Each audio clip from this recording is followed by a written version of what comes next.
Yeah, you be turning people into chairs, right? And some of these people, they have awareness of what you're gonna do, so they so quick to turn themselves into cats. They're like, no, I'd rather turn myself into a cat, and then they will blame an innocent person talking about this one is a witch, and that one turned you into a chair. No, you did it because you was battling with this chair, right? You was battling with this chair, and that chair that chair came back as a human, wanted to turn you into a chair, but then you turn yourself into a cat, and you blame an innocent person, saying that innocent person turned you into a cat when you did it to yourself, right? Because that's what the devil does. He try to he try to make those people think that that person is the one that turned you into a chair. No, you always was a chair. But you think that the only thing that God creates is human. No, he creates everything. He's everything, right? He's every single thing.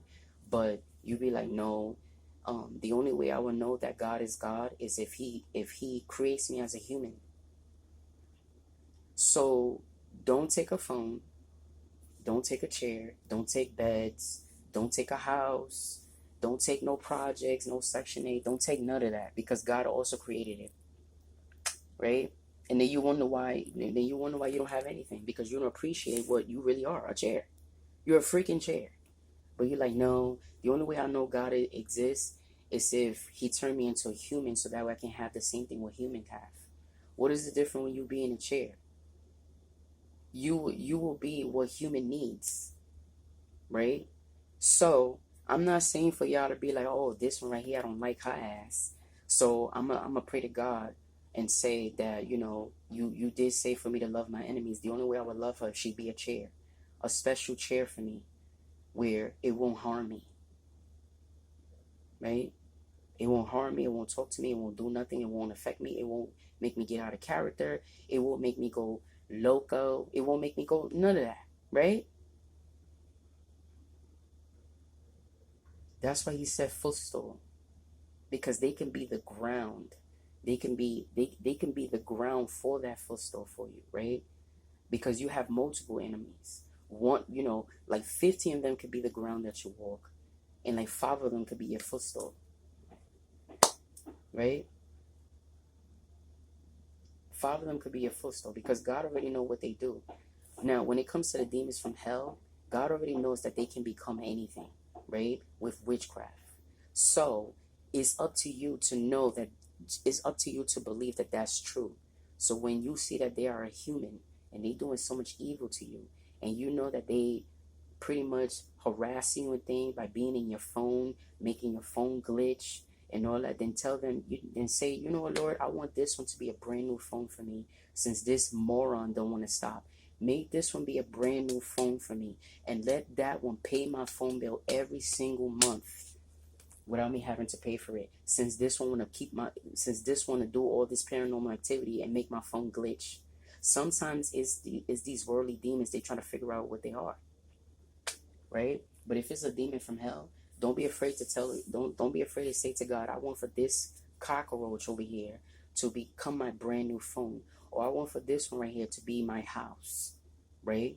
Since you think you're so powerful, don't say nothing when I pray to God and say to him for you to become a house just for me. Because all this time you couldn't do that. Instead, you came into my house persecuting me, harassing me. Well, that's pretty much the same thing. Oppressing me, opposing me, suppressing me. You was doing all of that. But then when you become a house, right? When you become a house, um, you end up regretting the fact that you ain't have that type of power for yourself. That's why there's so many homeless people in the world, because many of them, they're really demons. They don't have that. Demons from hell. They don't have that type of power in turning themselves into a house just for them not to be homeless, because they're not angels. They're not heavenly beings. Just imagine a bear from heaven becoming a house. That's your strength, because bears are strong. They are strong. So of course, if you say to God, oh God, I want for a bear from heaven to become my house, because I know that that bear is going to be so strong to make sure that that house will not break down. The house will not be affected. I know that bear is going to scare demons demons from hell from even coming in. Just pray for these worldly demons. Pray for them to understand what they really are. Pray for them to love what they are when they find out what they are, right? But don't be nosy, because that's where ancientness come from. Just because you pray to God for this person or for this thing, all of a sudden now you want to keep going back to see how it is, and then you wonder why it comes back to want to kill you, because you're not giving it peace. You're not letting it rest, right? You're not letting it rest. Yes, congratulations. You pray for this thing. This thing is now doing wonders for people. All of that, which is a good thing. But then you so anxious to understand, how is that even possible? You was a human, and you saw that this person was going crazy. You pray to God, and God tell you that that person is really supposed to be a chair. So you help that person out by being a chair. But now you're anxious to know, how is that even possible? Because you think that it's a possibility. Maybe you a chair also. Just leave the people alone. Leave them alone. Leave people alone. Don't keep being anxious to thinking now everybody in the world is chairs. That's what ancientness come from. And those are worldly demons, right? Those are the ones that be snitching to God, and then they wonder why God even speak back. They're like, wait, what? You're really talking to me? Because you're from the world.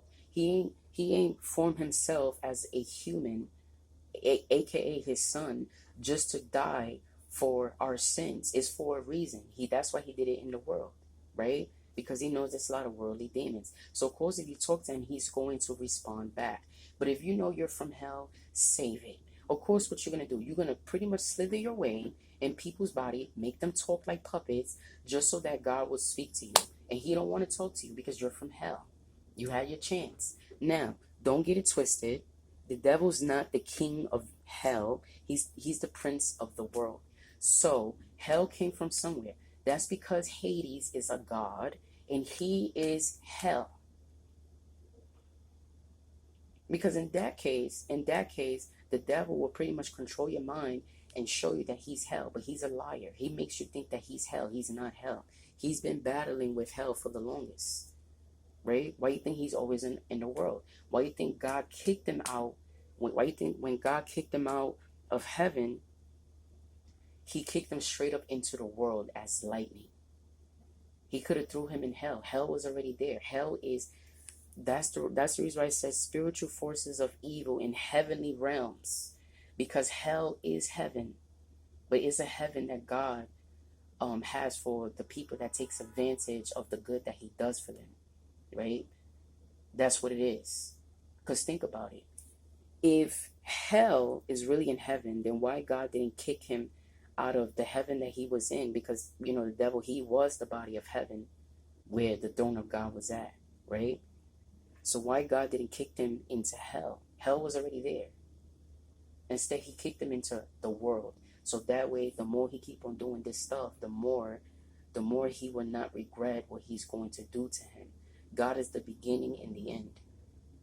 So if he's the beginning, what do you think? He's the one that made the devil do all of that, because he is the devil, right?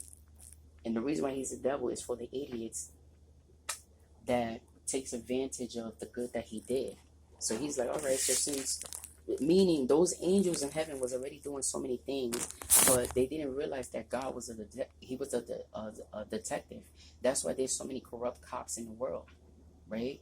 Because God was a detective, and the detective was the devil, right? Which was Lucifer. So these angels was doing so many things that they wasn't supposed to. So what he did, he ended up doing what he wanted the devil to do. And he kicked the devil out because he was a detective, and he still is. That's why there's so many corrupt cops out there, but they still get the victory because that's what God does. So have a relationship with God. Ask him if I'm meant to be watched. And most of all, remember that Jesus Christ is Lord. And if you are a chair, stop saying, oh, I've been a human for 40 years. I don't need to be a freaking chair. You're a chair. Thank you.